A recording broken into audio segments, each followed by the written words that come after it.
Hello, dear listeners. Happy holidays and Merry Christmas. Today's episode is Michael Chabon's 2004 novella, The Final Solution.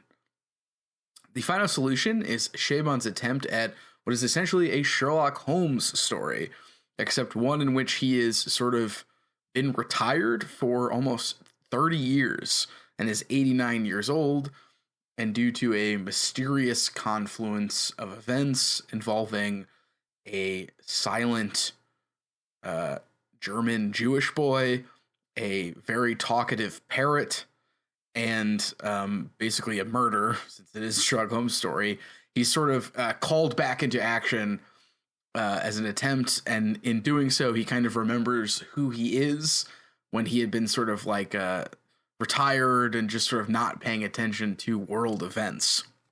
And so Chabon kind of sets into motion which is his attempt at a Sherlock Holmes story.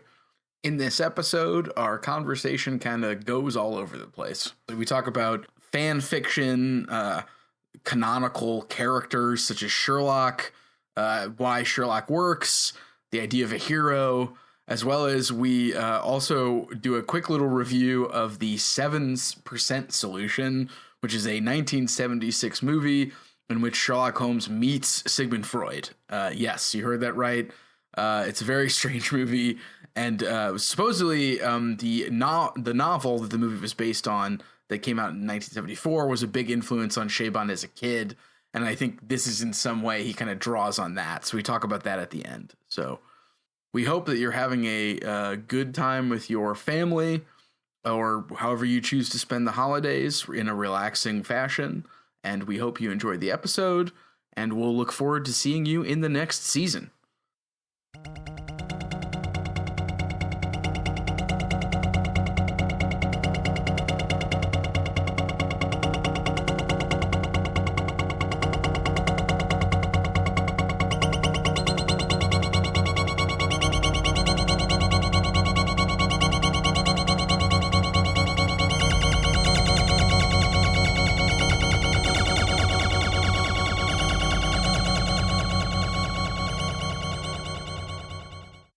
Welcome back to the Infinite Library, ladies and gentlemen.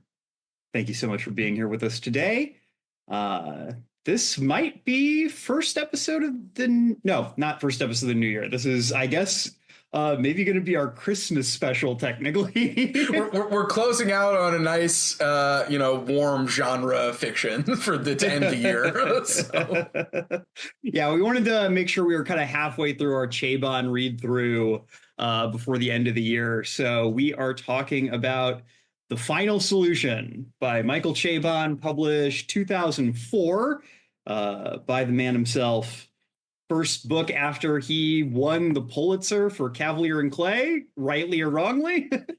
And you get the sense that he's like, that was one for them, this is one for me. So I mean, before we kind of get into the meat of it, I do think that there is, I don't know if it's a one for me, one for them kind of situation, but it definitely feels like this is him stepping into a different phase of his career. This book is significantly shorter. It is like a sixth of the length of Cavalier and Clay. And it feels like Cavalier and Clay was him kind of proving that he could do, I guess you would say, like kind of modernist prose. Maybe that's a strong way to put it, but again, kind of this like art prose thing where every sentence is just this perfectly crafted, like visionary image, regardless of like the mundanity of whatever it is that he's talking about. And this book feels a lot more grounded, despite the fact that it stars Sherlock Holmes. Yeah, Sherlock Holmes, 89-year-old Sherlock Holmes. So it's even a take on the character. Yeah, John, I also want to add that I was clocking it, but he sort of contained himself to like a couple bravura paragraphs. There's not like a bravura paragraph like every couple of pages like it is in Cavalier and Clay. Which I think is like good. I think that the bravura paragraphs hit a lot harder when it's not every chapter. There's like 3 of them. Right, and like as we talked in Cavalier and Clay, there's a kind of like this is an important American story to what's going on in Cavalier and Clay, and this is just like I'm gonna write a detective story, basically. Like sure it'll be important, but it's not gonna be like the great American detective story. So well, it feels like there's an element where obviously Chabon has a lot of love for the Sherlockian canon, and we'll talk about that. And clearly, he's interested in the time period he's talking about, but the fact that it's taking place in England, the fact that it's taking place at a time like well before Chabon was born, I think that gives him like a sense of like a little more distance that in Cavalier and Clay, like it felt like he thought he was like telling a story that he in some way was like part of the lineage of in a weird way, whereas this feels like there's just a little bit more of a remove. There's definitely still like I'm sure some kind of not self-insert elements, but definitely there's still elements where like I'm sure he's writing about himself as he's writing this book, but it does not feel as indulgent as Cavalier and Clay did. It does not feel like it's screaming at you on the page about like his personal insecurities. Yeah. Like Cavalier and Clay or Wonder Boys or Mysteries of Pittsburgh did. This feels like, I guess, having only read like two books that come after this already, I've read Yiddish Policeman's Union and I've read Gentlemen of the Road, which are the two books that come right after this one. This feels like we're moving into like the mature period. Yeah, and also like I haven't read those, but based on what I know of those, it seems like he's more comfortable with taking risks, like in terms of like style. Because like I would say like those first three, like you said, John, are kind of one grouping. Even if Cavalier and Clay gets a little like more on the historical end, these three, starting with this one and then the next two, are like alternative history, Sherlock Holmes in fanfic, a pastiche of like adventure stories, like in Gentlemen of the Road. Like there's a lot. He's more comfortable working in like a very delineated style as opposed to kind of like we'd say like traditional bourgeoisie family social realist novel. I guess it would be realist, not social realist, but like these people are important. Let's look at their lives. Now it's just like, what's Sherlock Holmes doing when he's 89 years old? What kind of stuff would he get up to? That kind of like, preoccupation. Well, I think that with Chabon, I feel like a tension we've seen as we've been working here is again he loves both literary fiction and genre pulp, trash, as it would generally be perceived, which I think is why we wanted to talk about him. Like he's someone who clearly is interested in like a dichotomy we're very interested in. But I think that there's kind of an element where he was more anxious about his reception with that literary sphere early in his career, which makes sense because that's where you make money and win awards that people care about. And then he won the Pulitzer, and it's kind of like, well, okay, I did that. I accomplished that. Great. Now I'm secure enough to embrace this other side, even while he again rejects his bisexuality or his queerness or whatever you want to call it.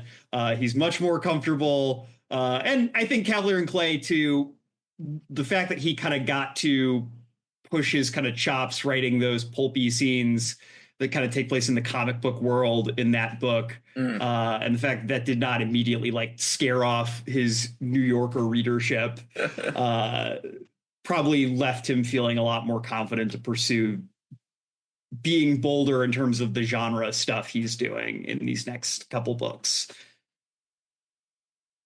I mean, that makes sense to me. I feel like, Ben, I know we talked a little bit about this before we hopped on the mic, but I do feel like before we kind of get into the book, we should probably talk a little bit about Sherlock Holmes. I think we've talked a little bit about Sherlock in maybe our Rex Stout episode last year or earlier this year. Wow, time's weird. I mean, we don't know time, John, because we're in the infinite library. All we know are the passage of books down the shelves. So, also, John, I had a question for you. I was thinking about which one of us is Sherlock and which one of us is Watson. And I'd say I feel like you're Sherlock and I'm Watson, but occasionally we'll trade places like they do in the actual stories. Because I feel like I'm the stalwart chronicler and you're like the sort of visionary leadership at times. Unless you want to put a case for it being the opposite, but Ben, I'm flattered, and I am not going to argue with that. But for the sake of argument, I feel like you were the one who said we should do this. Oh, that's true. Yeah. But I guess Watson's the one who decides that he's going to write down all the stuff. Right. Yeah. He's the one that makes them sound more interesting than they actually are, according to Sherlock.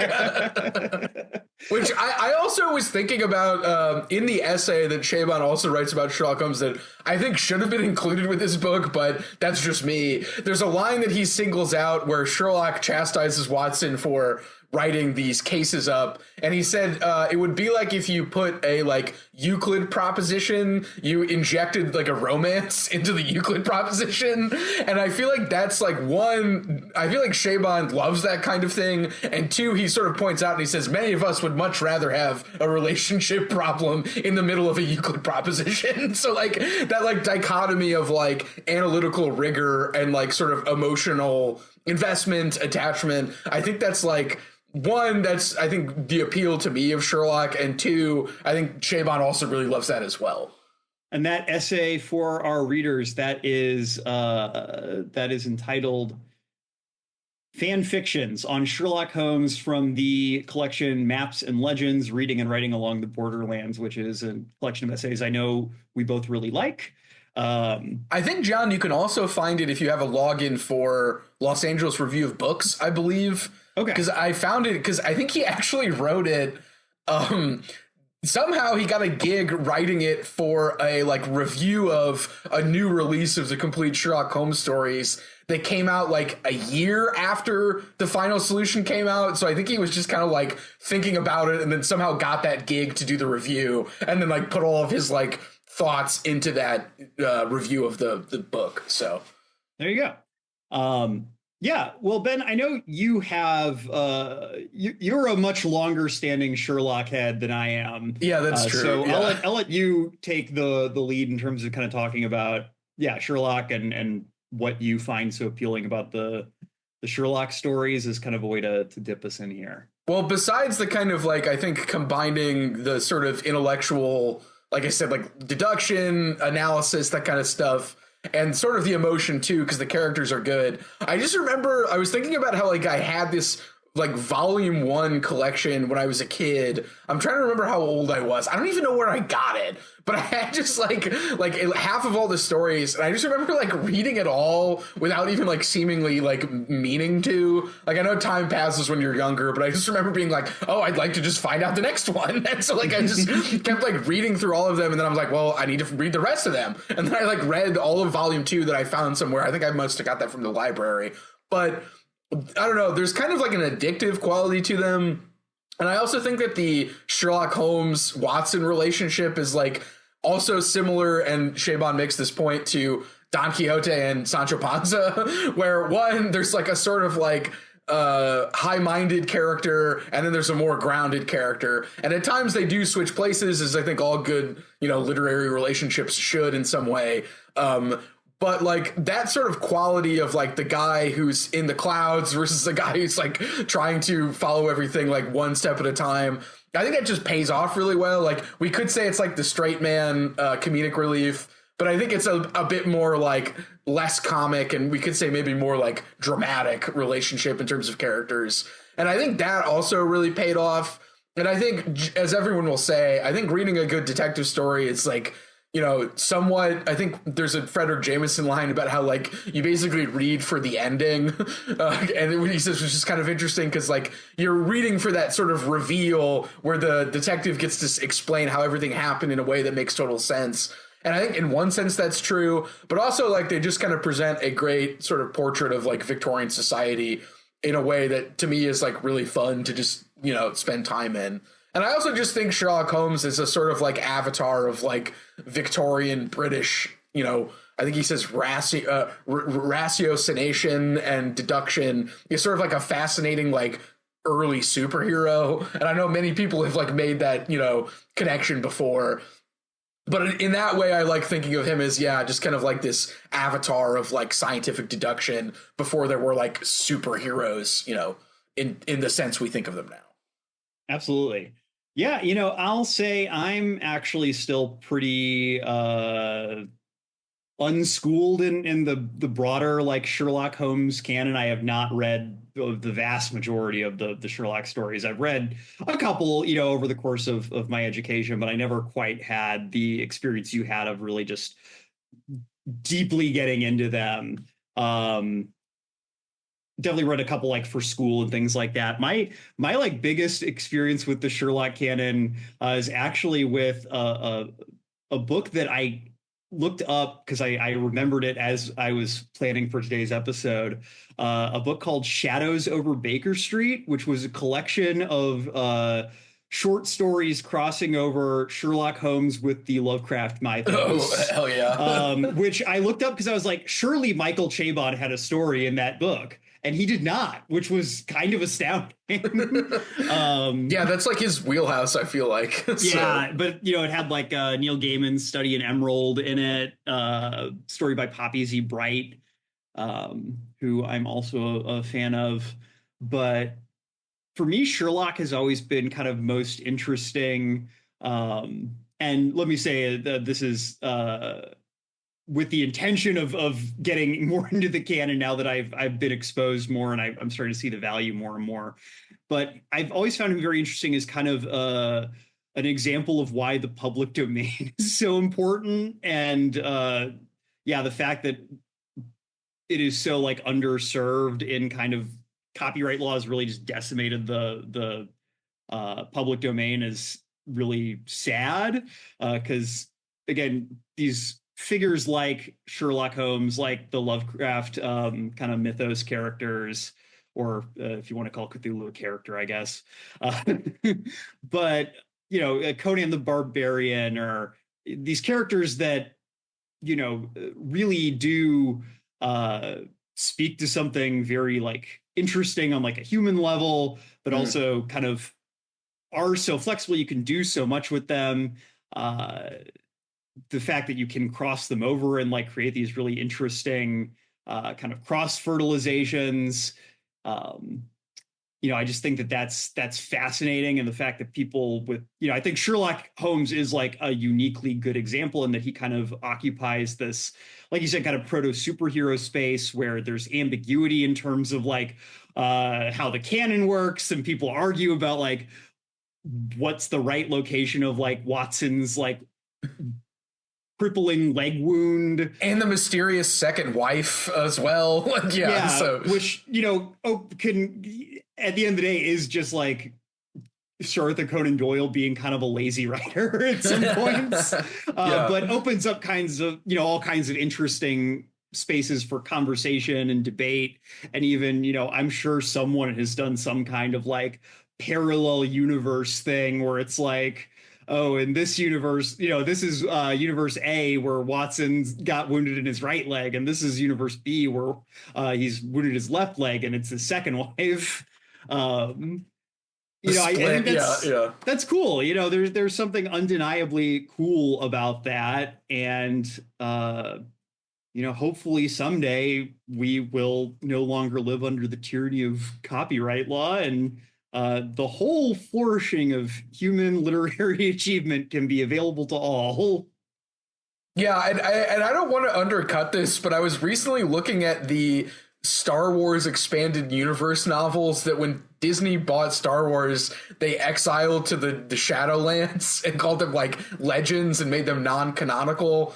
And the reason I bring them up is because at one point they were letting pulp writers get really jiggy with it, and they killed off Chewbacca in a storyline featuring religious zealot alien invaders that took place in 1999 and then basically became a like working through of like 9/11 and the War on Terror in the Star Wars universe. And the reason Disney said that all of these books, which include many more stuff besides the ones I've just listed, were non-canonical was because they killed off Chewbacca. and I feel like, one, you should be allowed to do that. You should be allowed to kill off Chewbacca. You should allow, like, pulp writers to take these, like, as you were saying, this sort of wealth of literature, which, I mean, Star Wars may not be literature, but the characters are, at least they exist in some real sense. And I think you should be able to make weird stuff out of them, because I feel like that's when interesting stuff happens, when you give somebody who, and like Chabon makes this point in Cavalier and Clay, you take like a pulp art form, and then somebody has the smart, genius to adapt it in a way that's just weird enough to make it interesting without losing what's so inherently appealing to the pulp art. And so I agree, John. Everything should be public domain, including Star Wars. We need more weird working out of societal problems in the Star Wars universe. Frankly, especially Star Wars. Yeah, especially Star Wars. And not just like, because if you look at the books they publish now, it's just like very circumscribed within the like canonical movie. There's no like weird religious zealot alien invaders. It's just like, what was Obi-Wan doing? Like, stuff like that. So I don't know. Yeah. Yeah, no, I agree. Frankly, we just need to have Star Wars in the public domain so that everyone can have their own personal Star Wars canon, and we can all agree to stop arguing about it. Yeah, everyone can just have their own weird stories, and we can like give a just a weird Star Wars story to some other author who's working right now, and they can do whatever they want with it. So, yeah. Well, again, just as a way to get back to Sherlock, I think that something that I think is I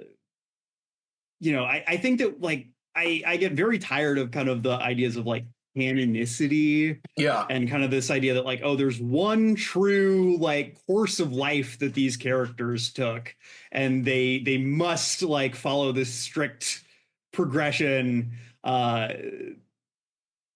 It rings so hollow to me. I think that it's this real limit on the power of literature, the power to tell different stories, the power to look at characters doing different things and experiencing different things in the ways that literature can show us like different ways of being or different responses to events. Like with that collection I was talking about, Sherlock, all those stories like had Sherlock Holmes like fighting or like in some way like coming up against like a Lovecraftian entity, but they weren't like connected. It was all like kind of taking place in their own universe, some of which were like the Neil Gaiman Study in Emerald, which was like a straight up just like alternative version of reality. Oh wow. It's a good story. Obviously Neil Gaiman not a good guy anymore. Neil Gaiman has lost the mandate of heaven from this podcast, but but it's a good story. I mean, a lot of bad people have written good stories. It is what it is. I'm not going to say like go out and like buy it, but I mean, if it sounds interesting, there are ways you can read it without giving him money. You can go to Walmart. But and then there were others where it was like, this is just being dropped somewhere in the broader like Sherlock Holmes canon, and all the other stories about, like the Adventure of the Speckled Band or whatever, like they also happened, but in this one he also met a deep one. And it's this thing where it's like, we have the ability to like, we can conceptualize like alternative universes at this point. Like we don't have to pretend that all of literature has to follow this one particular course.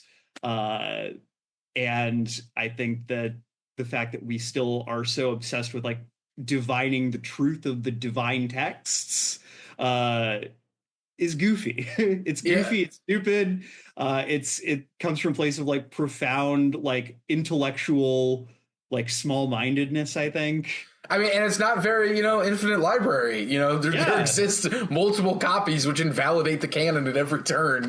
Why not look at those? So, I mean, especially in the case of Sherlock Holmes, where Conan Doyle invalidates his own canon because he didn't care that much.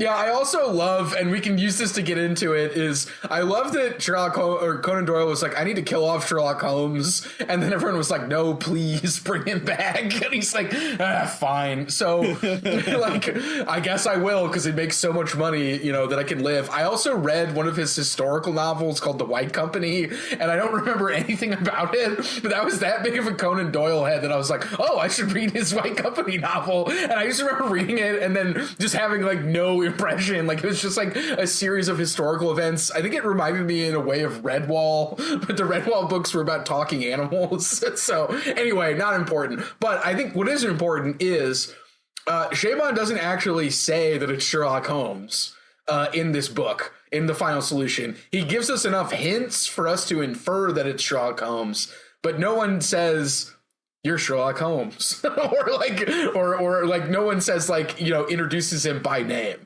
Yeah. I mean, there are characters who they recognize him. They know, like, oh, this is the famous detective. Yeah. Who was such a, you know, so prominent, you know, 30 years ago, but no one is ever like, oh, hello, Sherlock Holmes. Right. And it's a shame what happened to Dr. Watson. Right. Sherlock Holmes is referred to only as the old man. And there's a character at one point he does refer to his single greatest friend, but he doesn't say Dr. Watson. Why do you think that is, John? Because I have a theory, but as we kind of get into it, why do we think that he doesn't want to, given that we've just kind of talked about like fanfic and like alternative, you know, canons, why not have somebody say, oh, you're Sherlock Holmes, or like name drop him? Yeah, I mean, I think that it's a couple things. I think that a big theme in this novel is ambiguity. You know, this is if Sherlock Holmes is kind of a great, you know, example of kind of literary like modernity and, you know, I guess we'd say like modernism. Yeah. You know, Chabon is in the postmodern moment. And, you know, we're looking at 89-year-old Sherlock Holmes at kind of the twilight of World War II. And I think Chabon is definitely kind of saying that this kind of paragonal figure, if that's a word, you know, he no longer has like a place in this world. He is diminished. He is preparing to you know, go to the West. Right. And I think that if everyone was saying like, oh, it's Sherlock Holmes, it would be like, oh, it's Superman. Yeah. You know, it's this thing where all of a sudden he can no longer be this diminished figure almost, which I think is very vital to the type of story Chabon wants to tell. He does not want it to be a story where Sherlock Holmes shows up and he has not missed a beat and he's like exactly the same guy as he would be in a more indulgent or like self-consciously like super heroic version of the character. He wants to show how Sherlock Holmes is no longer like well suited to the world he's in, despite the fact that he does, you know, he still is heroic. It's a heroism that is tempered by the passage of time, by the way the world is now, by his own just age. So I think that's part of it. I think part of it is also just an element where I almost feel like if he was more forward about it, then suddenly that's all the novel is. Is just it's all the press for this book would have been Michael Chabon writes Sherlock Holmes sequel. And no one's talking about, you know, the more subtle elements of it. And I think that Chabon, you know, for all his kind of indulgences, he does want people to think about the ideas in his books. You know, even if it is on a somewhat like middle brow level. And I think that kind of positing this as fan fiction from the jump would kind of take up a lot more oxygen than I think he probably wanted it to. Yeah, and I think too, I like that it's more in relationship to Sherlock Holmes canon than being like, as you said, quote unquote Sherlock Holmes 2 or like Sherlock Holmes fan fiction or Sherlock Holmes pastiche. And it is kind of a pastiche, but it's like, much like as we'll get into the actual mystery, there's something that exists outside of the text that the audience knows. And I think that's very important to why write a Sherlock Holmes story in like a middle brow audience setting in 2004. Or I guess he would have wrote it in like 2003. But yeah, why now? And I think relying on what the audience knows, I think is important and very postmodern. So yeah, well, it's also really interesting from the standpoint, and we'll get into this. We kind of get into the solution to the mystery, but so much of the Holmes stuff kind of relies on the fact that Holmes has the singular mind, where he can notice all this stuff that like a normal person doesn't. Whereas this book puts us in the shoes of, we know something that he has no way of knowing through the whole book. Right. Yeah.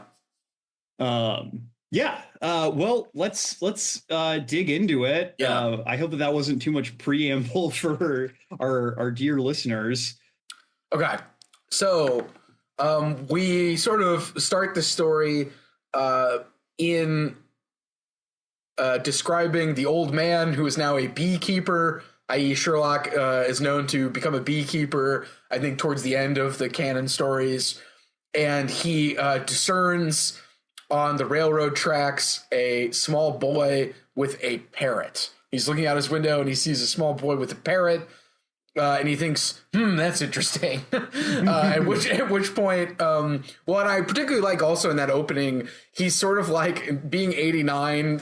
Chabon describes him as like a really long effort to rouse himself from his chair and go to the door and yell at the kid to not stand near the train tracks. Because the kid is like standing near the train tracks. And so you get this image of like retirement Sherlock Holmes being like summoned basically to what's going on before we even get to sort of the like mystery plot, which is both, one, why is there this kid with a parrot? The kid doesn't seem to talk. And two, there was a murder at a boarding house, right? I think.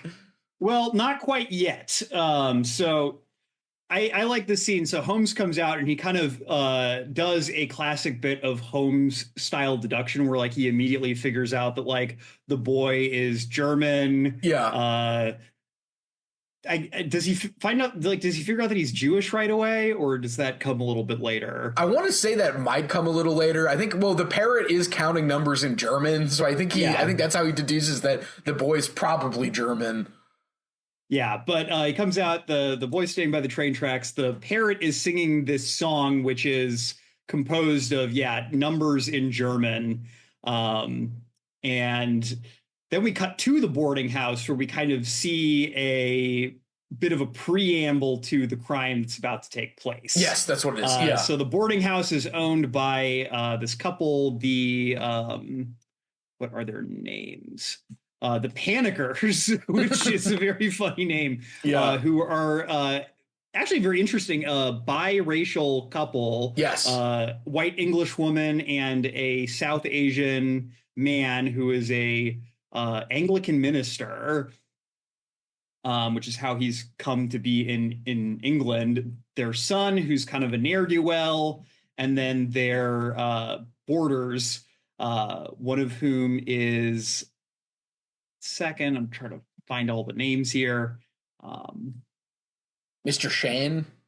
Yes, Mr. Shane, who is noted to be kind of like a quiet guy who,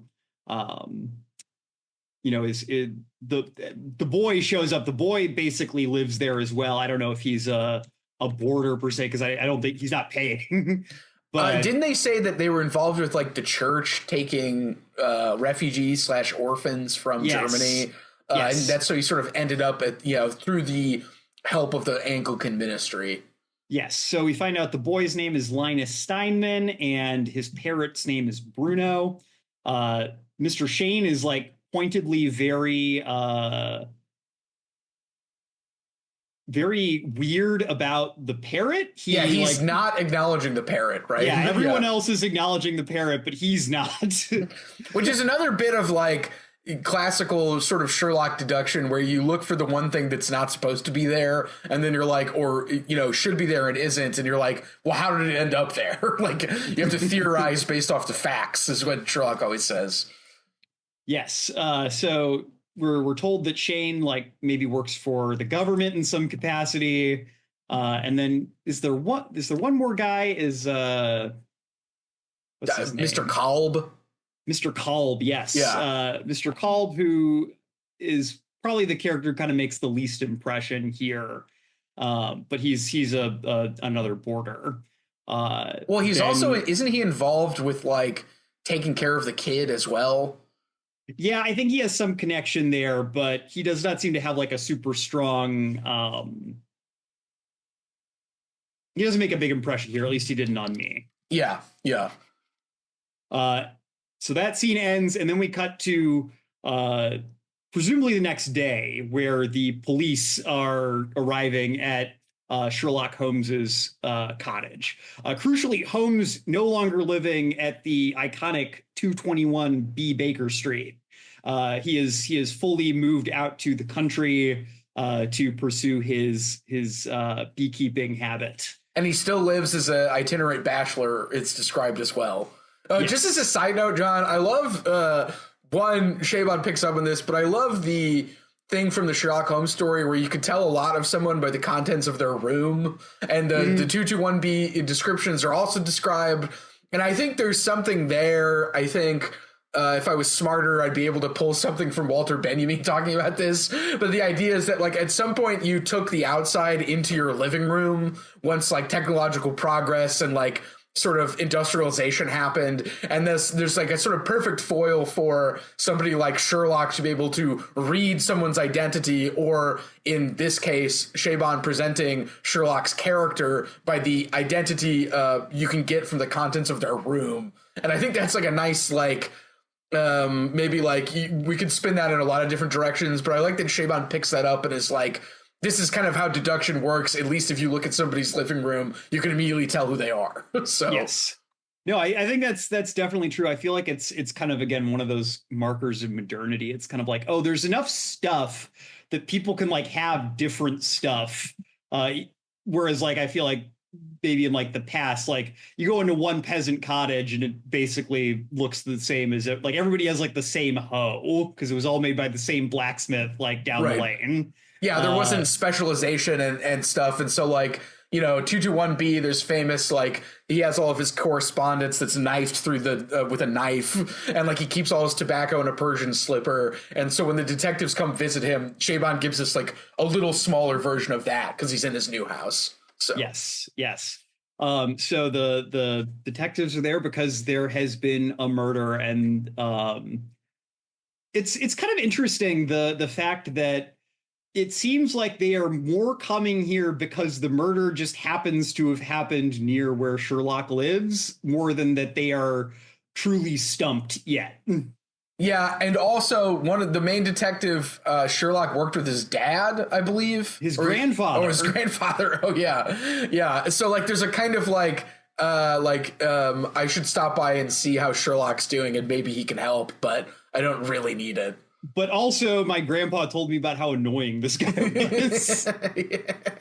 Yeah, and that scene where he pretends to nap, I was like, I think Chabon's got the tone of Sherlock extremely well, where he's like, I'm too busy, I have to take a nap, and then he just closes his eyes, and so then the detectives are just like standing there, and he's like basically making them wait for it, and then after a minute he like opens his eyes, like, very well, I will help you, or something. Like, it's very like Sherlock is quite a drama queen, and I think Chabon gets that, right pitch. He gets that pitch dialed in just right. Yeah, well, I think it's interesting because, again, we talked a little bit earlier about the ways in which, he wants to look at how Sherlock Holmes has changed in like the, I guess, 30 years since the last like canonical story chronologically, and kind of the ways in which he's changed, the ways he hasn't changed. Sherlock is definitely, again, cutting a diminished figure here. He's not what he once was, but I think Chabon is very adept at picking out the things that age has not declined. And part of that is this impish quality, and kind of lack of respect for sort of traditional authority. and importantly, dumb cops. Like, Yes. If the cops are dumb, I will give no quarter to them. Also, I like that he's really only doing it so he can figure out, because the parrot's missing as well, and so he sort of takes on the case not to solve the murder, but to really figure out where the parrot and what's up with the boy. And he's like, if I happen to solve your murder, very well, or something. We didn't actually explain what the crime was. We should. Mr. Shane has been found dead, hit in the back of the head. Yeah. Yes, and Bruno the parrot is missing. Yeah. Sherlock clearly thinks that basically he seems to think that the murder of Mr. Shane is actually a crime that is basically beneath his notice. He's like, I've solved like a bajillion murders like that. That's no fun. Right. But the fact there's this added element of the parrot, which, Bennett, you mentioned earlier, kind of the way that the parrot in this book is kind of serves as this kind of classic Sherlockian like twist. It's this thing that is there to get this character who at this point has presumably solved the bajillion weird cases. There's a lot of references both to canonical Holmes stories, and then Chabon throws in a couple allusions to stories that have never been written, but presumably happened somewhere in that 30-year gap. He's solved a bunch of crimes. He's 89 years old. He's not gonna get up for just anything. Right. Yeah. There's there's a kind of another Chabon bravura paragraph where he talks about all of the fucked up things he's seen, and he's just like, I don't care. He is clearly very intrigued in this parrot, and by extension, or maybe he's interested in the parrot because he is interested in Linus. There's clearly a something about this boy that Sherlock finds intriguing, perhaps. I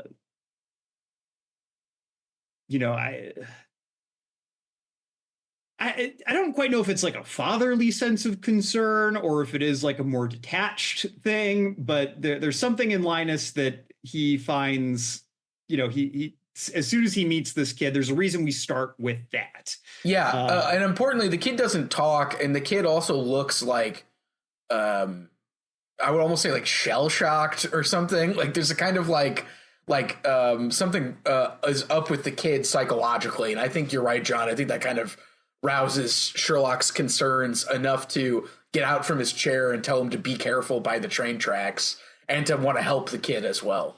Yeah, because you could definitely see, I could see Sherlock basically watching some dumb English yokel kids play near the train tracks and just kind of being I'm not going to bother with that. I got too much to do. Yeah, he's ruffians or something. Well, there's an interesting section a little bit later where he talks about how children are different these days. And he talks about how when he was in his prime, he had these relations with basically Victorian street urchins who were all rangy and he would pay them for information. They were his spy network. Eyes and ears, yeah. And he's kids today are too fat and lazy to do that. Which is a crazy thing to say in the middle of World War II.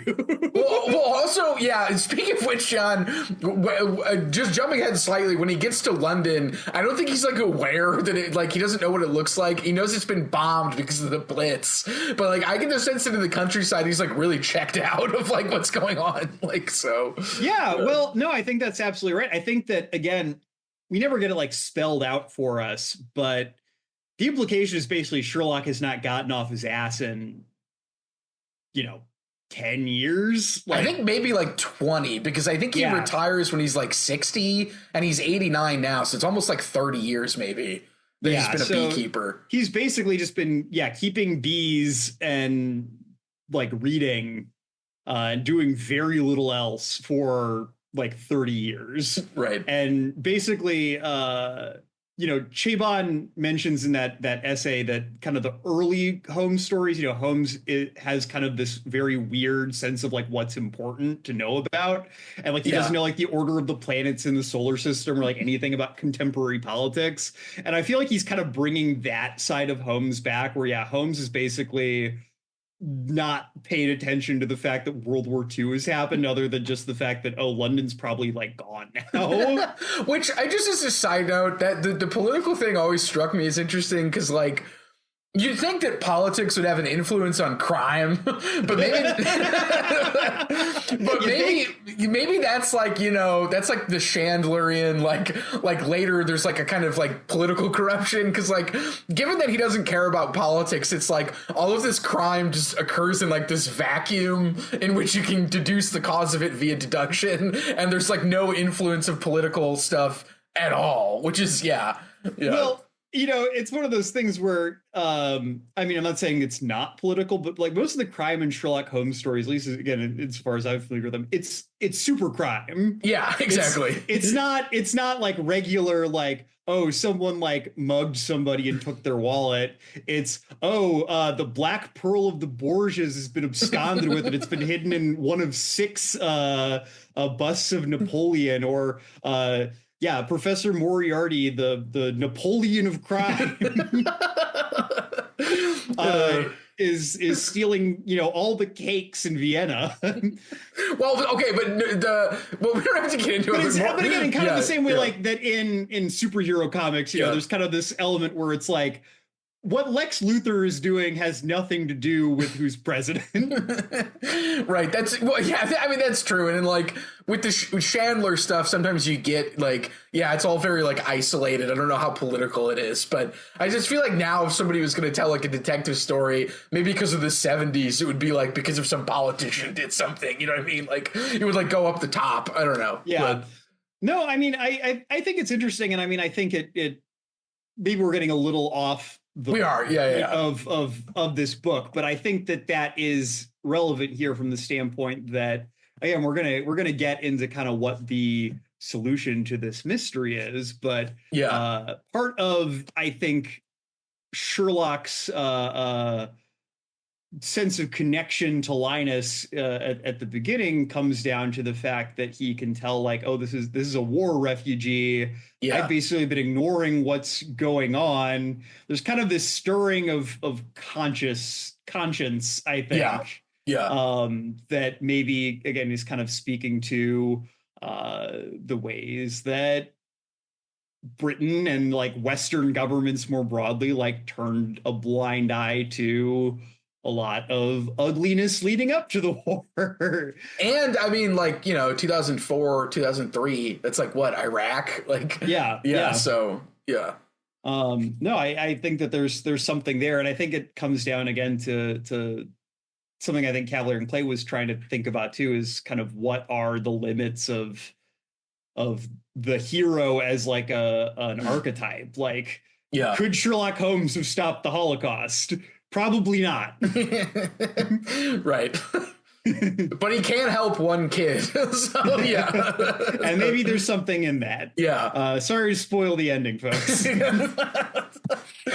So he eventually shows up to the crime scene and he does his kind of standard deduction. At which point, I'm trying to remember what happens after that. So that basically we find out that Shane was probably a spy of some kind, and he was trying to leave with the bird. That was why he was going to sell the bird. Yeah, basically Shane. It seems that Shane was under the impression the numbers the bird were singing was some kind of like primitive like number station kind of thing, where like it was some kind of secret German code like for a some kind of like code breaking operation or something like that, and there's kind of an intimation that Linus's family had some kind of connection to the Nazis, Yeah. That basically he's Jewish, but like his father was like the personal like Jewish physician of Yes. like an Obergruppenführer. Yeah. And so the Shane was thinking that basically like somehow Linus stole this parrot, and the parrot had like learned a secret Nazi code that was key to some kind of op he was working on.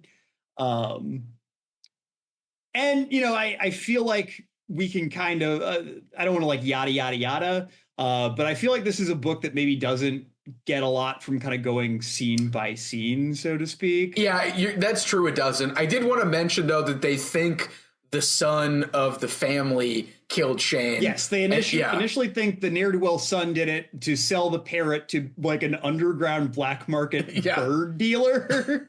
Which is a classic kind of detective red herring. Yeah. That he owed a bunch of money to.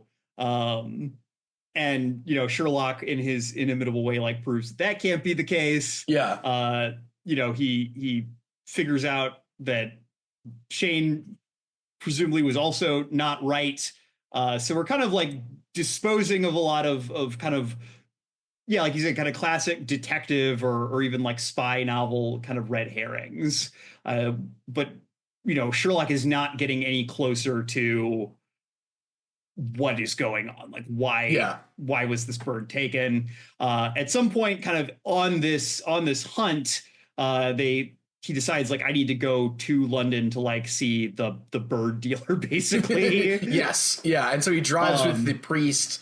Well, he stops the priest's car. He almost gets hit by running in front of the priest's car, but then he hops in the priest's car and they drive to London. Yes.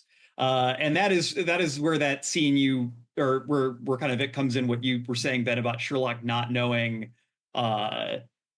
anything about what London looks like at this point. Yeah. And actually, this was one of my favorite parts of the book. I don't know about you, but I feel like this is kind of I don't know if it's quite a bravura paragraph, because the part that really hits is actually just like a couple lines of dialogue. Right. But I would like to read. Oh, yeah, by all means. I don't know silly. One has read so extensively about the damage from bombs and fires, I had prepared myself for ruin. Indeed, I confess to having in some measure anticipated, simply out of a kind of, well, let us be charitable and term it a scientific curiosity, you know. The sight of this great city lying in smoking ashes along the Thames. But this is... The adequate adjective eluded him. They were across the river now, and found themselves caught between and towered over by two high red trams. Rows of staring faces gazing down at them with inquisitorial indifference. Then the trams split off east and west respectively, and, as if a pair of water gates had been lifted, the flood of inner London rushed over them. They had bombed it, they had burned it, but they had not killed it, and now it was sending forth growths and tendrils of some strange new life.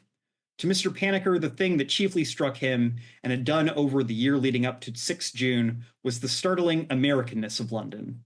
American airmen and sailors, officers and foot soldiers, American military vehicles in the streets, American films in the cinemas, and an atmosphere of loud, raffish swagger, a smell of hair tonic, a cacophony of sprung vowels that might, as Mr. Paniker was prepared to concede, be entirely the product of his own imagination, but which nevertheless animated the city for him in a way that he found at once appealing and irresistible. An air of riotous, brutal good humor, as if the invasion of Europe itself, now proceeding in bloody stages across northern France, were only the inevitable exploding forth of a build-up of jazzy slang and the uncontainable urge to buck and wing. That's new, the old man said, over and over, crooking a stiff finger towards some office block or housing estate. That was not here. And then, as they passed the somber hulk, often still festooned with streamers of gray smoke, of yet another bombed-out block of flats, simply, good God. His voice, as they plunged deeper into the changes wrought in London by construction crews and German bombs since that Sunday afternoon in 1921, fell to a harsh, appalled whisper. Mr. Paniker imagined, he had a powerfully sermonizing imagination, that the old man must have been experiencing, rather belatedly in the vicar's opinion, a kind of foretaste or demonstration of the nature of death itself. After his long absence from the city over which he had once exercised his quiet brand of domination, he had seemed to expect that it, like the world when we depart it, would stop changing, would somehow cease to exist. After us, the Blitz. And now here he was confronted by not simply the continued existence of the city, but amid the smoking piles of brick and jagged window panes, by the irrepressible, inhuman force of its expansion. Ashes, the old man said wonderingly as they passed a huge new area of emergency housing built by Mr. Churchill, like a vast tilled allotment sprouting row upon row of little tin houses.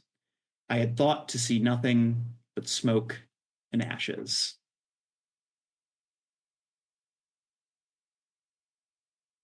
I love that passage. To be frank, I think that it is really kind of Chabon at his best. Like you get that bravura paragraph in the middle, but it is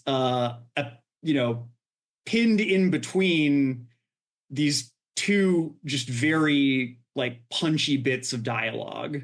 And there's a kind of like there's like an emotional pathos there too. It's not simply just kind of like showing off. Well, it's taking Sherlock Holmes, who's a character who's not known for emotionality, at the to say the least, and it's putting him in a position, almost like a Lovecraftian position of having to bear witness to, this horror and this, supernatural almost fecundity of the growing and dying city, and he kind of written it off, and now he can't, and that's like a thing to have to confront. I don't know. I just really liked that. I also think too that there's kind of a like acceptance that things go on that's important for this character as well, because like based on what he said, I thought there'd be nothing of ashes. He was like, well, London's been bombed. It's over. I'm just going to sit here in my chair and tend to my bees. And then when he sees that like London is going on, then that means he has to keep going on as a detective, and which he tries to do in this last story, despite age and, not exactly laziness, but just like not really doing the thing that he feels called to do. And so I think also when he sees the city, he's like, well, I got to figure out what's up with this kid, because that's what I'm supposed to do, and I can't just sort of sit in my chair and forget it. Yeah, it's this like re-embracing of like the call to adventure almost. He's no longer like in kind of the I'm getting too old for this shit mode, which he's 89. He is definitively too old for this shit, but he's also Sherlock Holmes, so he's never too old for this shit. Yeah, there's one description where he kneels down at a crime scene and Chabon says that he heard something snap. And then they just don't go back to that, which is a nice bit of just like I hope he didn't break anything. But I don't know. That's a nice bit of like I'm getting too old for this shit without saying it, where I'm like he heard something snap when he bent over, and then they just don't go back to it. So yeah. But I think there's also an element where, again, I think that if Sherlock Holmes is a superhero, there's kind of this element where I think you were saying, Ben, earlier, like, what's the point of this? Yeah. Like, why this? Why now? And I think that, if we want to grant Sherlock, kind of a status beyond like a mere character, the way that maybe like Mr. Panicker or just like some random character in any other book we might read is, Sherlock Holmes is something beyond that. He's like Batman. He's like Luke Skywalker. Like, regardless of the literary merits of any of those works, Sherlock Holmes is beyond just kind of being a mere character. He's an archetype. And I think that there's an element where it's like, even with the world changing, obviously, the world's changed even a lot more since, 1943. That's at this point almost 100 years ago, which is crazy to think about to some degree. But Sherlock Holmes is still a powerful image, a powerful figure. I think that there's an element where, I think that what if Sherlock Holmes could figure out who killed Jeffrey Epstein? Again, maybe it wouldn't fix anything, but I think that we all like kind of hope that these characters, these images, have some positive impact in the world. And I think that Chabon seems to think that they do. Yeah. And I think that Sherlock Holmes, can't give up. It's not part of the character also any more than Batman can give up. Yeah, and also importantly, you had mentioned Mr. Panicker, and I think like when he talks about the call, it's through the idea of Mr. Panicker like helping Sherlock, not exactly like Sherlock going like, I have a call, but it's like Mr. Panicker is like, let's help Sherlock, let's find this kid. And so like he's inspired by Sherlock, even if Sherlock is 89 years old.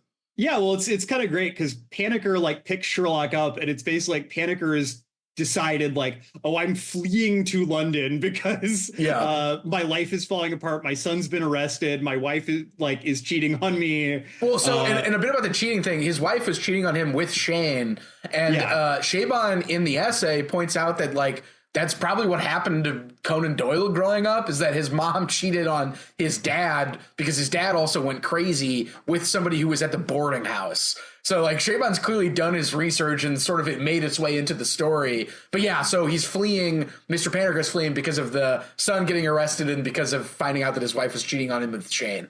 Yeah, so it's kind of this thing where the character of Sherlock Holmes like inspires Panicker to be a better person, to not just solve this crime, but also like to face like his personal demons. And, it's not necessarily implied like, oh, he's going to like fix his family, but, he's going to try at least. Yeah, there's not going to be this kind of giving up and dissolution. So, so I don't know. I like that. I think that, again, we're talking a little bit in the Cavalier and Clay episode about like, what are we doing here? Like, what's the point of all this stuff? And I feel like this is Chabon maybe in a way that he didn't quite pull off in Cavalier and Clay, maybe making a case for the hero image. Yeah, and too for the hero image within like genre fiction too. I think that's an important point because like, yes, I think having a hero in say if you had a hero in like a bourgeoisie novel, they would have to be complicated in some way. Like they can't. That's never seen a protagonist into hero. Oh yeah. A protagonist does not have any kind. A hero is someone who has either like a superhuman mortality or not mortality, morality, or a superhuman like ability, something that makes them greater than just like a normal person, whereas like the protagonist can be anyone. So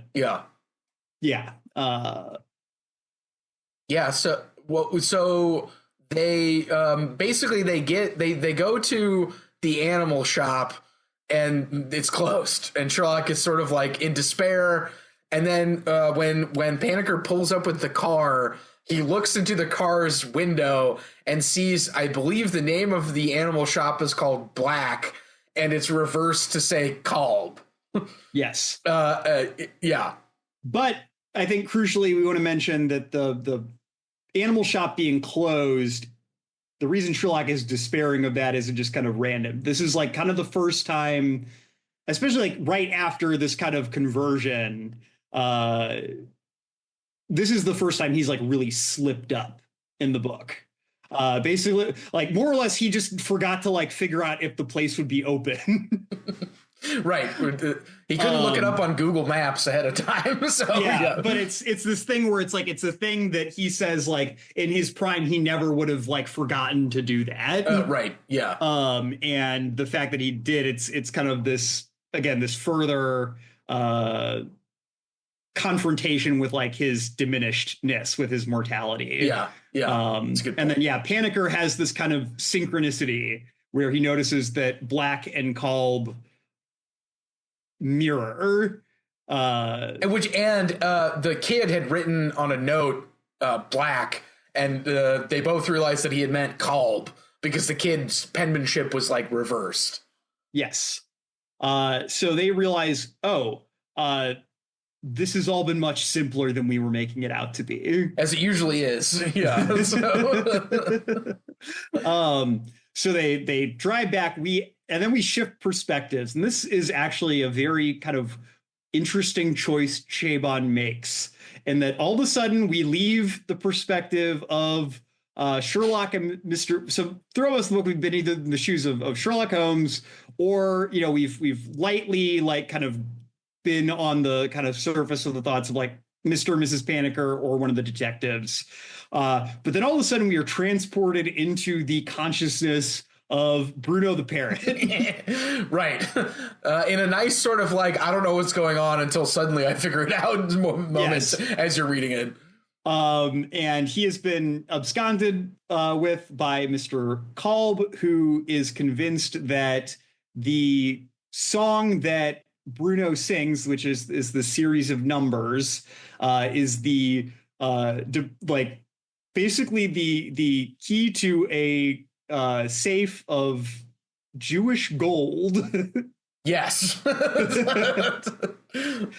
That somehow he's come into possession. I can't remember exactly the provenance of that. I guess it was the boy's family's safe or something. I think so, because the boy's family, being a doctor, I think had money. Yeah, and somehow Kolb has managed to procure it kind of through his somewhat shady like humanitarian work. And Kolb is also the one who killed Shane for the parrot. Yes, he killed Shane for the parrot. Shane, it had nothing to do with like any kind of debt or any kind of infidelity. It was just for the parrot. The parrot has actually been key to this the whole time. Yeah. But what did you kind of think about the kind of like xeno-fictional turn that this takes in terms of really narrating something from a parrot's perspective? Well, it reminded me of I don't know the name for this, but I feel like there's a move where you write something plotted and the audience gets to put it together either a little bit in the head of the characters or knows something at the exact moment the characters know it. And then the next chapter is like a wrong foot. So it felt like a wrong foot in the sense of like a good plotted thing, but also Chabon kicking it up a notch and just being like, what if I wrote from the perspective of the parrot? And then also he really fixates on the parrot getting upset and pecking itself, which I thought was something that was like surprisingly he's like, I need to give this parrot like a lot of emotional depth, I guess. Like, it's not just like a mechanical parrot, like a mechanical like doll. Like the parrot is described as like being upset at times. And so like, I think you're meant to kind of be wrong-footed, but Chabon being, I think, very good at this kind of stuff kind of like kicks it up a notch and makes it like, animal perspective chapter as opposed to like just another character we don't know. Well, it's interesting because we really don't spend a lot of time with the parrot prior to that, because like the parrot basically like disappears after the second chapter, and then the story is about finding it. All we've really seen it do is kind of parrot words, but it's an African gray parrot, which, Ben, I don't know how up you are on ornithology, but African gray parrots are incredibly intelligent and very like emotional creatures, and I feel like attention is drawn to the fact that it's an African gray parrot and that they are very smart birds. Okay. And so Chabon, I think, did do his research in terms of like what's an African gray parrot like. Obviously he can't. No one knows exactly how they experience consciousness, but I'm gonna try. Yeah. Yeah, he extrapolates, and I actually again was pretty affected. Like the like you said, the parrot tearing its feathers out, the physical kind of abuse that the parrot goes through by Mr. Cole, because Mr. Cole's basically like trying to torture the bird to get it to, because like it won't sing the song he wants it to sing. Yeah, because it's like not happy is the other reason. Yeah. In fact, it will sing the song, but only while Mr. Kolb is asleep to wake him up, and then he'll immediately stop doing it. Yeah, so just torturing this evil man. Yeah. So I appreciated this. I don't know if Chabon's saying anything particularly deep about like the inhuman experience. Yeah. But it is like a very kind of elegant way of kind of showing us these like what is going on with the crime versus just having Sherlock show up and tell us what happened.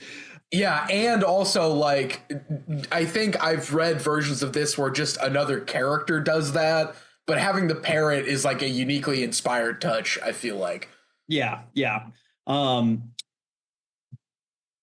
But I will say my one kind of issue here is that I do think that basically, like, they show up and they save the day.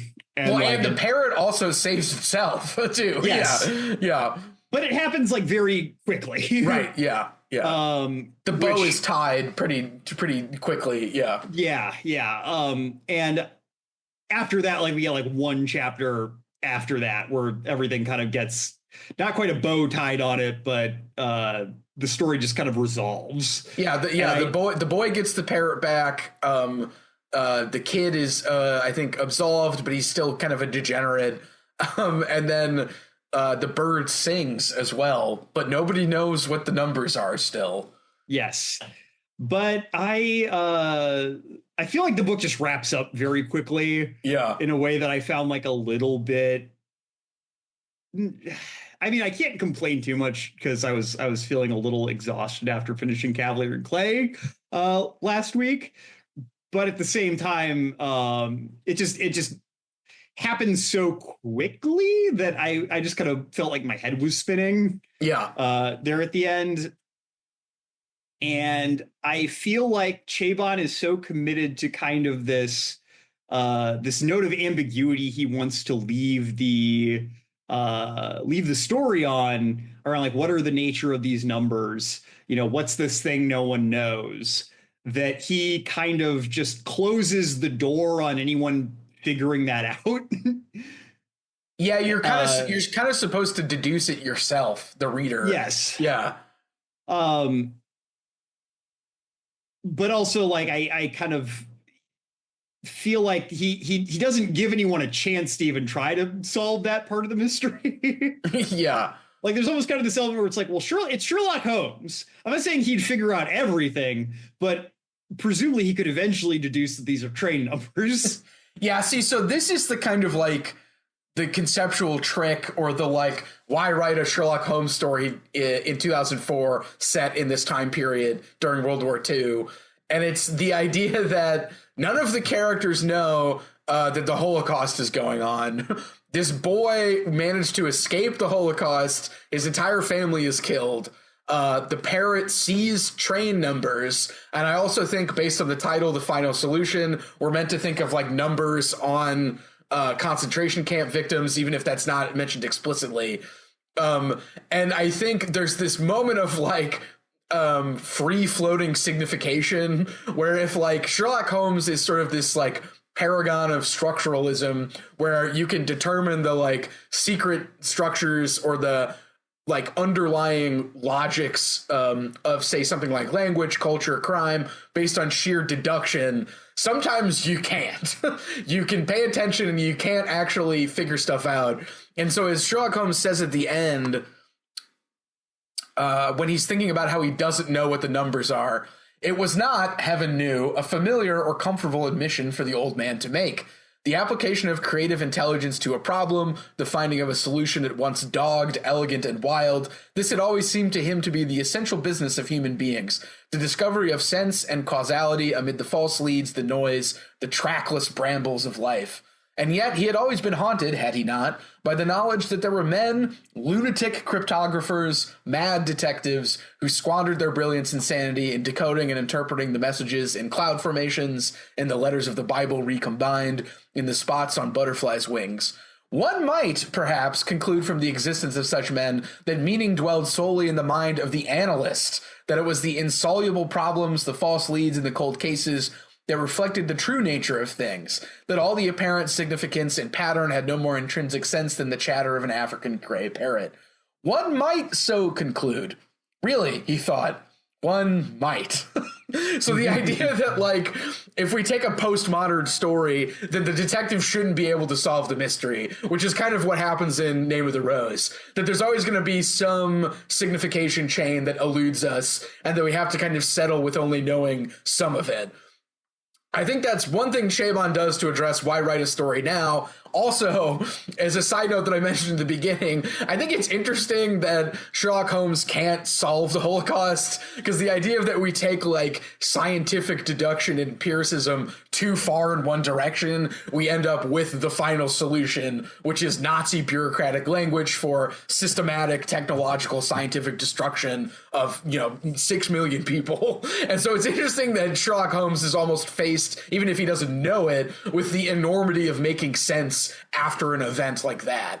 So there's this weird like knot of stuff at the end that, as you were saying, John, I think we're supposed to sit and think about it, as opposed to Chabon like pointing at sort of this kind of like confluence of ideas that happens like way at the end. Yeah, no, I agree with that. I don't know if I quite think he pulls it off. I think it's all there. I agree with your reading. I just don't know if, compared to, say, Name of the Rose or what's the name of it? The comic book we did. City of Glass. Yeah. City of Glass. Yeah. I think that those do it a little bit more elegantly. And maybe it's because those books aren't dealing with the Holocaust in particular. Right. Yeah. Which is kind of this thing that's, as Adorno says, there can be no poetry after the Holocaust. Right. Yeah. I don't know. I certainly cannot grapple with that, the fact of that in any of my writing. So I can't hold Chabon to that either. But it is this looming presence that really hangs over the whole book, and kind of problematizes everything that happens beforehand. Right. And again, given like we talked about the hero, I think Chabon wants us to like still be heroic, even if like in the time that this was written, and maybe in some sense now or in a different way, it's very difficult to make sense of things in like a systematic way that explains everything. So. Yeah. No, and if anything, like, trying to systematize everything is what leads to, Yeah. And as a side dialectic of enlightenment. Yeah. And as a side tangent, John, I have a soft spot for the Robert Downey Jr. Guy Ritchie Sherlock movies. And I mentioned this beforehand, but just as a recap, I love that the second one takes Sherlock Holmes right up to the cliff of World War I. And all Sherlock can do is prevent it for a couple of months from happening, but the implication is that World War I will happen, and that like scientific rationality and empiricism does have like human cost at the end in some way. So like, I don't know, that's like kind of an interesting reason to take Sherlock past his, circumscribed timeline. Yeah, I mean, I think that, I think that is something interesting with Sherlock Holmes as a character, because I mean, the Victorian era was not a time that was, light on human misery. Right. In fact, there were several Holocausts, several of them in the late Victorian era. Yeah. Read Late Victorian Holocausts to find out more. and too, like, and Chabon kind of handily dismisses, we could say, like colonial readings of Sherlock in that essay. And I think it's smart of him to do that, given that he's interested in something else. But I do think it's interesting that he glosses over like Sherlock being, I think, one of the more interesting metaphors I saw when I was briefly looking, as Sherlock Holmes is the white blood cells of the British imperial blood system, and that he gets rid of the bad agents, which are conveniently not British people in a lot of the stories. And I don't think I want to dismiss that either, but I think it's something interesting to think about. So, well, I think where I was trying to take it was more the idea that, like, again, there's Sherlock Holmes has this superhuman deductive ability, but it is something that he applies selectively. Yes. Yeah. It's something that, can't necessarily fault him for this, because again, we don't live in a world where there is a real Napoleon of crime. But again, it's kind of this thing where it's like, well, why doesn't Batman just fix poverty in Gotham City? Why doesn't Bruce Wayne just give all his money, to do this. Yeah. And it's kind of this thing where it's like, even heroes like have their limits. That's kind of necessary for storytelling, but it also like says a lot about what we feel limited by, like, as a society. Yeah. And there's kind of this element where, Sherlock's ignorance here speaks to, I think, an ignorant, there's that whole subplot in Cavalier and Clare about the war refugees and how they basically, are only able to, most of them don't make it. Well, none of them make it, but most of them, don't even get the chance to like start making their way over because of the United States' policy on taking Jewish refugees. And Cavalier's brother only gets the chance because basically his girlfriend's dad knows Eleanor Roosevelt. And they have enough money too. Yeah. Yes. Yeah. And so I feel like there's kind of this thing where part of it is this thing where Sherlock is this avatar of the British Empire. There's kind of this thing where he chooses not to see the start of the Holocaust. Like, it's one of those things where obviously no one knew the full extent necessarily, but people knew that there were bad things happening to Jews in Germany and Eastern Europe, and they chose to ignore it. Before, during, and then after the war, it became impossible to fully ignore it. And so there's kind of these various attempts to grapple with it in one way, partially through the establishment of, the settler colony of Israel as kind of this quote unquote safe homeland for Jewish people, where we can ship them all out of Europe so that we don't have to worry about white people going crazy again. And making them, basically Europeans saying like, don't make us do that again. Again, just, kind of the Holocaust denialism, which kind of is this like Freudian repression of the Holocaust.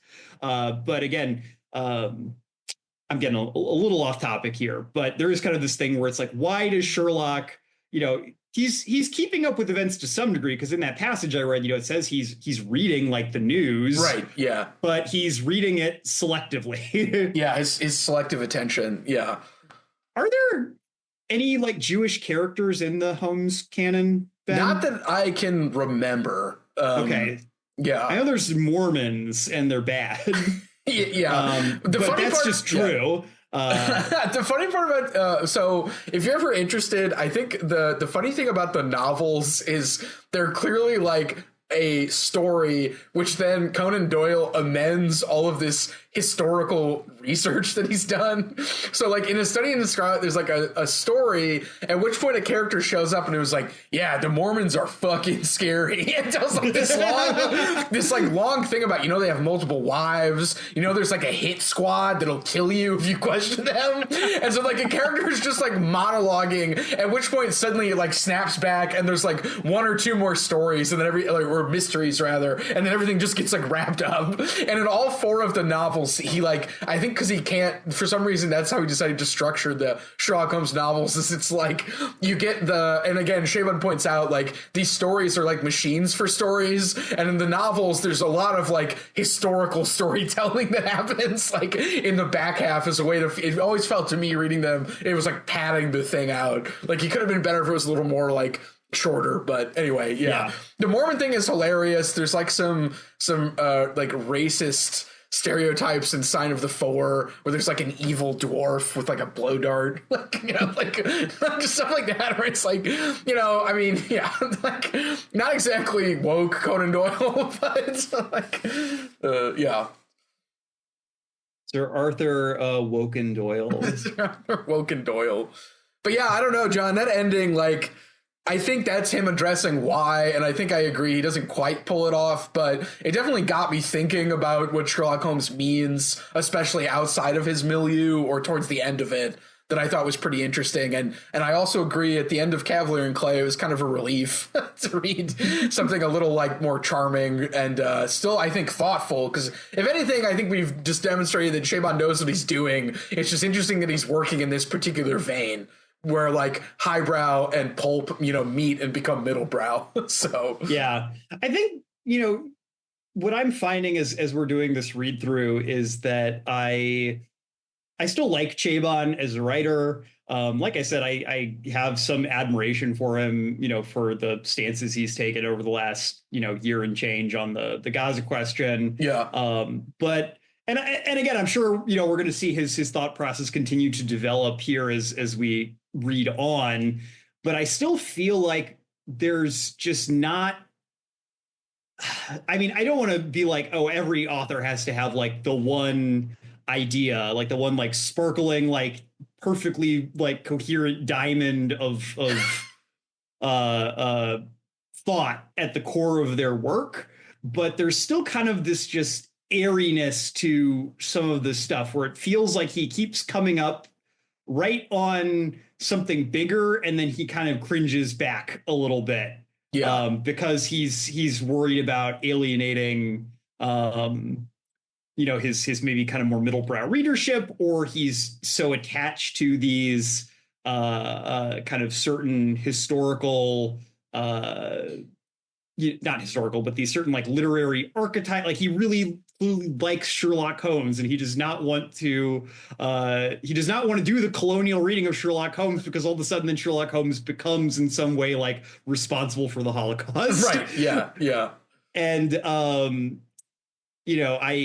maybe that in 2004 was like a harder thing to do, but I feel like in 2024, 20 years since this book was written, which, wow, didn't quite put that together right away.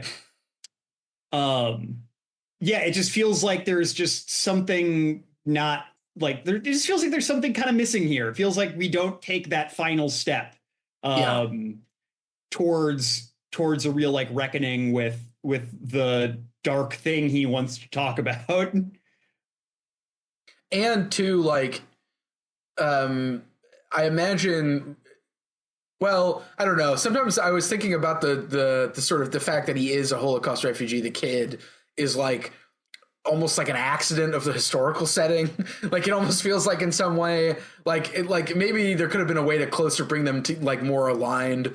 But yeah, it's like also I imagine for Chabon, like writing a postmodern detective story means like, yeah, I have to reckon with the idea that the audience knows what's going on. And so like he decides to put that in terms of like this shadow of like horrific modern progress, like sort of like, like just hanging over everything. And that's kind of the way he chose to do it. I do find it's interesting that I think this was serialized first, which is probably maybe the ideal way to read it. Okay. I think I want to say I saw that in the credits. I can't find it now. I should look it up, but I thought I read somewhere that it had been serialized somewhere. So I imagine like Chabon was able to say like, hey, I've got this detective story for your magazine. Like, maybe you should release it or something like that. So it might say that in the credits, or unless I'm misremembering, not the credits, the beginning part of the book. Yeah, I'm glancing around. I'm not seeing it here either in my copy, but also yeah. I mean, it's definitely interesting if it was first published in a slightly different form in the Paris Review in 2003. Yeah. Wow. So it won the Aga Khan Prize for Fiction. There you go. Yeah, sometimes I feel like we should bring back serializing novels. I feel like that's something that is it's just kind of a thing we don't do anymore, and I feel like there are some stories that benefit from that kind of a way to read them. And like with TV too, I know some shows still do that, but like, dropping that block of like 18 hours, it's like there's no room to breathe. Bring back the magazine. That's one of my themes on the show is we should bring back magazines. Print culture. Yeah. Stay tuned for the Infinite Library magazine, which will be our next development. So, well, Ben, I know we both watched a movie this week. Do we want to talk a little bit about the 7% solution as kind of a little amuse-bouche? Wait, as a bit of dessert, an amuse-bouche is what you have before the a little bit of an appetizer for our 4-hour episode. Yeah, I do want to talk about it, so I should explain, listeners, that I was doing more research. Chabon was inspired to, as like a 10-year-old, he read this Sherlock Holmes pastiche called The 7% Solution, wherein Sherlock Holmes meets Sigmund Freud. And he said he read it, and as a kid, he wrote a Sherlock Holmes story. And in some ways now, many years later, the final solution is a nod to the 7% solution, and it was written in 1974, and there was a movie adaptation in 1976 called the 7% solution. And since John, I think, had been picking up on this Freudian theme, I thought, let's watch the movie and see if we get anything. And John, all I learned is that young Sigmund Freud was hot, and he was pretty attractive. Also, that Sherlock Holmes was addicted to cocaine, and that he was traumatized as a child, which is also not in the stories. So anyway, yeah, John, what did you think of the 7% solution as a kind of like outro? Well, the first thing that was striking was that I was kind of shocked that like this is kind of like a really like nice looking movie. Yeah. It's like a beautiful like merchant ivory like period sets. Super good costumes. Like I just remember like looking at like Sigmund's fits and being like, yeah, love it. Everyone's dressed super cool. A lot of like really nicely designed interiors. Yeah, practically done train chase. Yeah. And you can't find this movie anywhere. The only places it's streaming, there's a version on YouTube that's like zoomed in like 50% so you can't actually see anything and the color grading's all fucked up. But then I was happy to find the whole thing's on the Internet Archive for free. Yeah. But I was shocked because like this clearly like a lot of money was put into this. It was apparently nominated for an Oscar. What? I didn't know that. Holy shit. It's got Nicole Williamson as Sherlock. It's got Robert Duvall as Watson, Laurence Olivier as Professor Moriarty, and it's got Alan Arkin as Sigmund Freud, and like this movie is just nowhere. And like I never heard of it until you brought it up.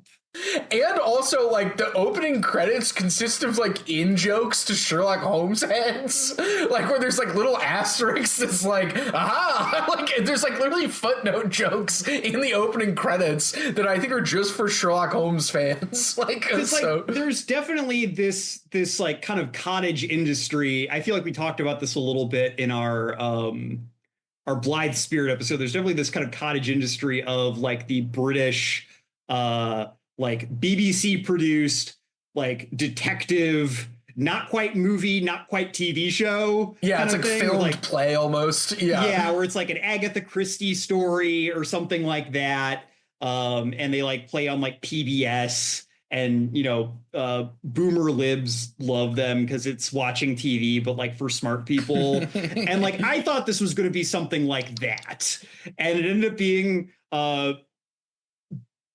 better than that, but also still like I can't like recommend this thing like unequivocally. Like it's fun, but it's incredibly goofy. It's way too long. It's way too long. It should have been like an hour and a half. Yeah, it's like nearly 2 hours long, because basically we start Sherlock is like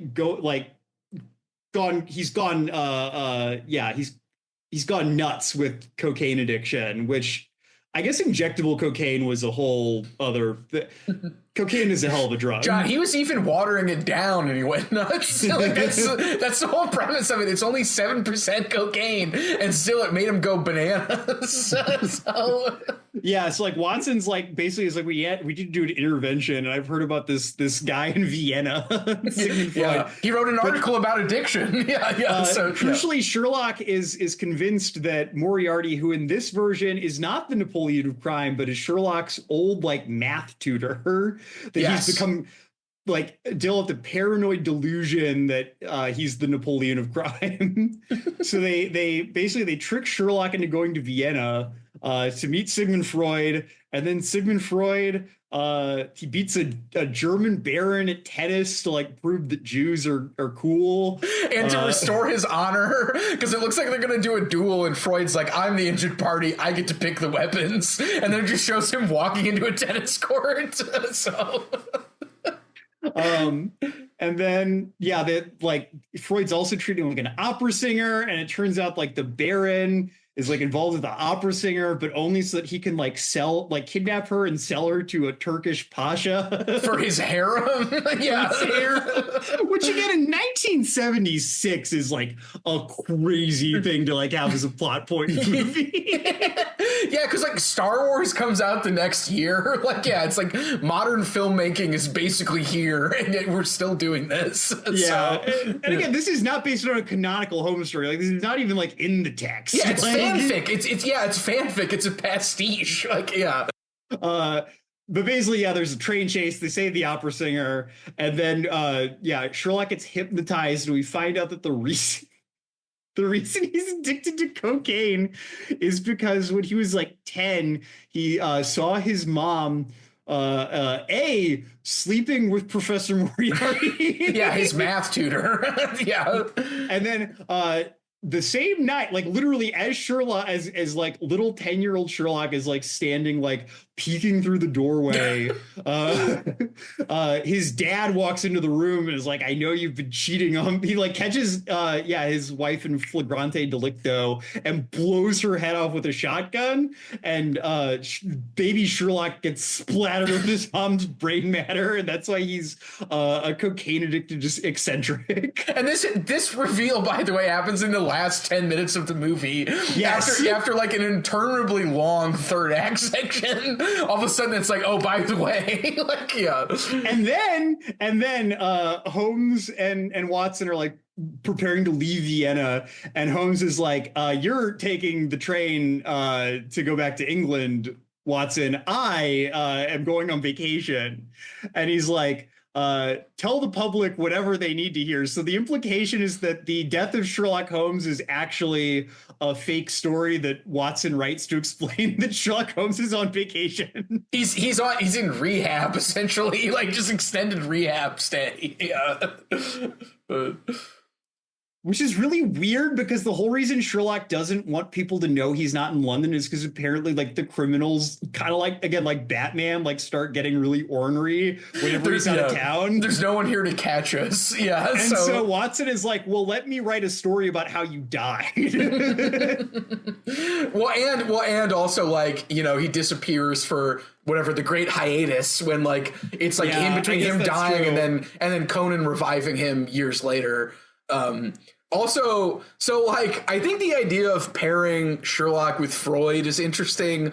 Like the idea that they're both in some way like ratiocination deductivists who can reason from effects to causes as well as just pay attention, and like you get to that.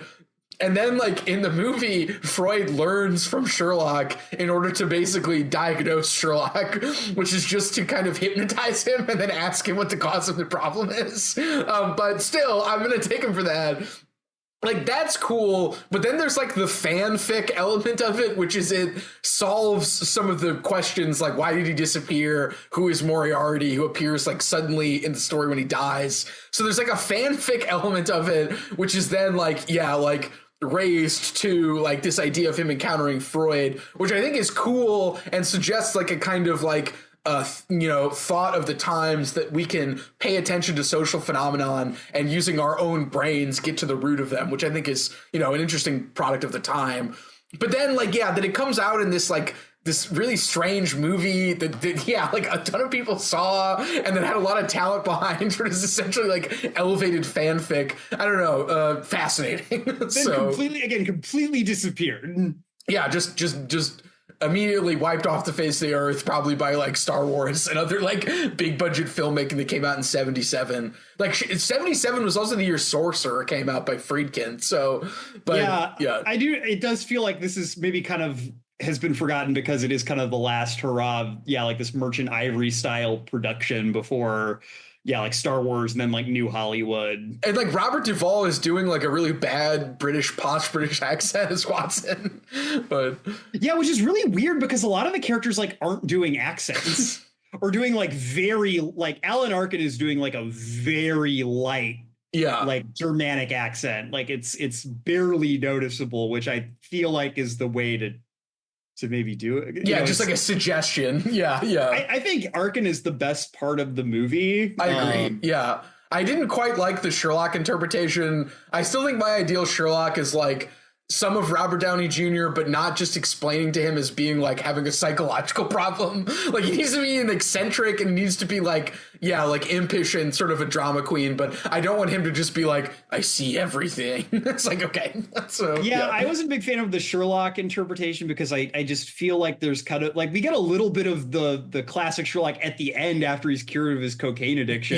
Yeah. And he's like, yeah, being a little impish with Watson, but he spends most of the movie like a wreck, which I guess is the point, but it's kind of like, yeah, this isn't fun. This isn't fun he's like he's like sweating and screaming and unhappy. Yeah, he's like having flop sweats. It's just kind of like, this isn't like I'm of two minds because like I get what it's trying to do, where it's kind of trying to be like, okay, like the idea is like Sherlock Holmes is a mystery to himself, right? And like, you know, kind of the classic Sherlock, we have no real intimation of like what his like why is he the way he is. He's not interested in his past, but we're gonna find out about it. We're gonna find out why he's this way. But it's just the explanation that the film comes to is so ludicrous that it frankly, like, Sigmund Freud doesn't need to be involved, that this is like the conclusion we're going to come to. Yeah, we're going to psychoanalyze Sherlock in a way that removes the mystery, is completely ludicrous, and then just kind of wraps everything up in a bow at the end. Like, it's like, what if Sherlock Holmes's backstory was more traumatic than Bruce Wayne's? It's just kind of like, honestly, that's a good point. It just makes him into Batman. Like, but like in a worse way. Yeah. Like, it's just this thing where like, it's all like, I think part of it for me is that there's kind of this element where I feel like the Freudian element it's working off, I feel like, this very mid-century version of Freud where everything is just like a trauma response, and like there's no room for like people to have like more color or like gradation in their personality or like their responses to life. Everything is just like the primal scene, right? And your response to it in this way that like I think really does a disservice to like the like broad range of not just Freudian thought in general, but like Freud's personal thought. Yeah. And it kind of makes this absurd spectacle of like Freudian analysis that I think, I mean, I don't want to be like it's blasphemous, that's stupid, but it's so goofy that it just kind of is like, well, come on. The only thing that I really took from it in terms of like the final solution is Chabon really liking it when a hero is like diminished and then slowly recovers their sense of self and becomes a hero again, which I think is like kind of what I could see maybe Chabon taking from this. Not so much the burlesque of Freudian psychoanalysis or just the kind of like weird, somewhat, very racist stereotype. It's just like, what if a hero was diminished and then becomes himself again, which I think is a good story arc. So I think that actually one thing I like about this book and why I feel like it is Chabon kind of moving into like a more mature period is there's not a ton of Freudian navel gazing in this book. Like, this is the first book where Sherlock Holmes does not feel like a self-insert for Michael Chabon. Yeah, that's a good point. Yeah. And, obviously, again, we can draw parallels between like Chabon's like the stuff he's written about aging and like Wonder Boys, or like Mr. Paniker's like issues with like his wife, and kind of Chabon's like very clear anxieties about like fatherhood and like being a husband. Like there's stuff like that there, but it's not like quite so like on the nose, in your face. And I feel like I think that what makes this book work in a way that 7% Solution, at least the movie, doesn't.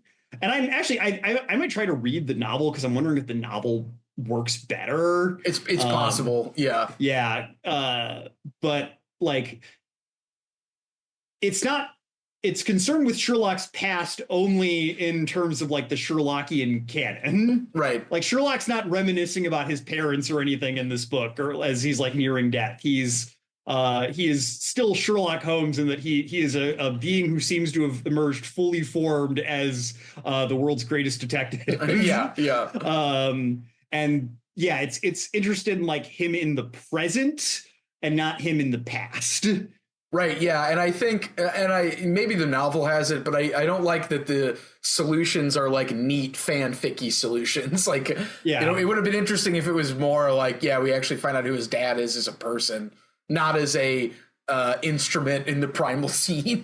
So, well, it feels like it's working backwards to like, you'd be like, why does Sherlock never want to talk? Like, why doesn't Sherlock talk about his family? Oh, because his mom got murdered by his dad. It's like, well, that's really like not an interesting solution to that question. Also, I gotta say, like, making it a clown show. Yeah, I know this isn't like practical. Like, there's not that the point, but like, the kid is like at the door and the mom is on the bed and she gets shot with a shotgun and like the blood splatter, like it's not telegraphed that the blood splatter is going to hit the kid actor's face until it does. So it's like even more shocking because it's almost like illogical the way it's like framed. So yeah, anyway, which might be like, again, some clumsy attempt at like, oh, this doesn't make sense because it's like how he views it. Yeah. But it's like, shut the fuck up.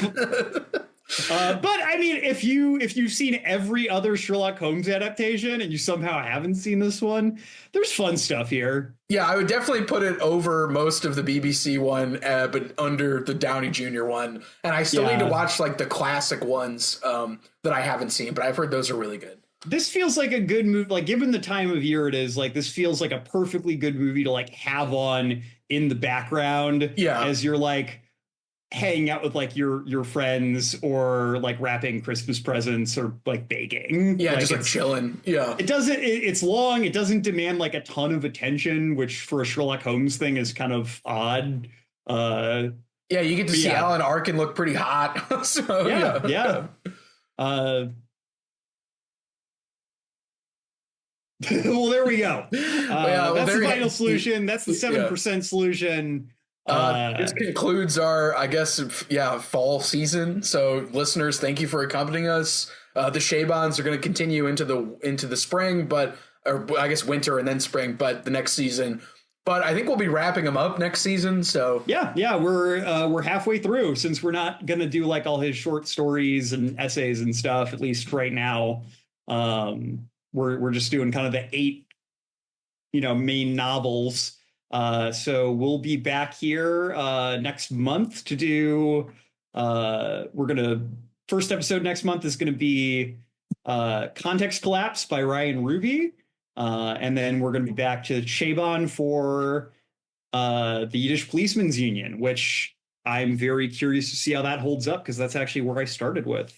Yeah, and I'm excited to read that one because that seems like the most interesting conceptual gambit that he's done thus far. So yeah, I remember really there's a reason I became interested in Chabon as a writer, and it's because that book was very it struck me when I read it when I was a teenager. I will save the full range of my thoughts for the episode, but you get to hear kind of my origin story with Chabon. So, excellent. Be back for that. And we will see you here in 2025. In Merry Christmas, Happy Hanukkah, Joyous Kwanzaa. If Diwali's falls in December this year, whatever you say there.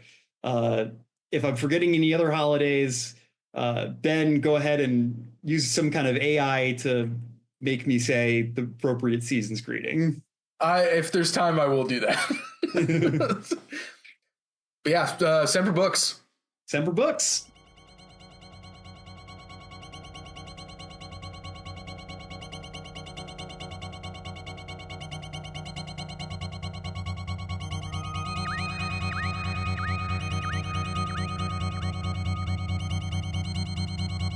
Thank you for listening to The Infinite Library.